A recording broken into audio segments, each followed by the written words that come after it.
ഇന്ന് നമ്മളിവിടെ ഉണ്ടാക്കാൻ പോകുന്നത് ചാള വറക്കണത് എങ്ങനെയാണെന്നാണ് കേട്ടോ. അപ്പോൾ നല്ല കഴുകി വൃത്തിയാക്കി ചാള ഇവിടെ വെച്ചിട്ടുണ്ട്. ഇത് നമ്മുടെ മുളക് പൊടി, മഞ്ഞൾപ്പൊടി, കുരുമുളക് പൊടി, ഇത് ഇഞ്ചി വെളുത്തുള്ളി പേസ്റ്റ്, ഇത് നമുക്ക് ഉപ്പ്, ഇത്രയും കാര്യങ്ങളാണ് നമുക്ക് ചാള വറക്കാൻ ആവശ്യമുള്ളത്. പിന്നെ വെളിച്ചെണ്ണ വേണം. ഓക്കെ, അപ്പോൾ വെളിച്ചെണ്ണ നമ്മൾ ഒഴിച്ചിട്ടുണ്ട്. അപ്പോൾ നമ്മളിത് ചെയ്യേണ്ടതെന്ന് വെച്ച് കഴിഞ്ഞാൽ ഇതെല്ലാം കൂടി നമ്മളൊന്ന് മിക്സ് ചെയ്യുവാണ് കേട്ടോ. ഇതെല്ലാം നമ്മളൊന്ന് നന്നായിട്ട് മിക്സ് ചെയ്തെടുക്കുക. അപ്പം നമ്മൾ എന്താണ് മുളക് പൊടി, മഞ്ഞൾപ്പൊടി, കുരുമുളക് പൊടി, ഉപ്പ്, വെളിച്ചെണ്ണ ഇതെല്ലാം കൂടി കൂട്ടി നന്നായിട്ട് മിക്സ് ചെയ്ത് വെച്ചിട്ടുണ്ട്. നമ്മൾ ഏറ്റവും കൂടുതൽ എടുത്തേക്കുന്നത് ഇതിനകത്ത് കുരുമുളക് പൊടിയാണ് കേട്ടോ.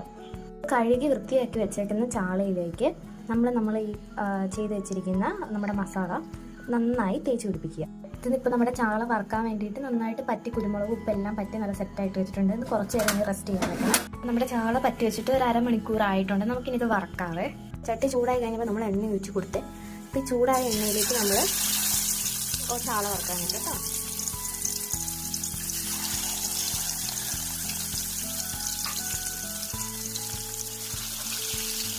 നമ്മുടെ ചാള ഒരു വശം മുരിഞ്ഞ് ഇരുന്നപ്പോഴത്തേക്ക് ഞാനിത് മറച്ചിട്ട് ഇനിയിപ്പോൾ ഇതുപോലെ തന്നെ കുറച്ച് നേരം കൂടി സ്ലോ ഫ്ലെയിമിലിട്ടിട്ട് നന്നായിട്ട് ആവട്ടെ കേട്ടോ. അങ്ങനെ നമ്മുടെ ചാള ഫ്രൈ സെറ്റായി ഗൈസ്. അപ്പോൾ എല്ലാവരും ട്രൈ ഔട്ട് ചെയ്യണം.